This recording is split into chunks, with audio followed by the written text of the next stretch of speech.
नाना जाऊ नका मध्ये, नाना वाहून जाताल, नाना मध्ये जाऊ नका.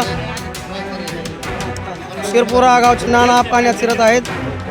त्यांनी मध्ये जाऊ नये अशी सर्वांनी विनंती केलेली आहे. पुलामुळे म्हणणं त्यांना पाण्यात शिरू नका म्हणून सर्व गाव मस्त म्हणत आहेत की पाण्यात जाऊ नका. परंतु रानात त्यांचे पशु जनावरं उपाशी आहेत म्हणून त्यांना जाणं भाग्य आहे. नाना जाऊ नका, तुमची आम्हाला काळजी आहे. नाना नाना माघारी या, नाना माघारी या.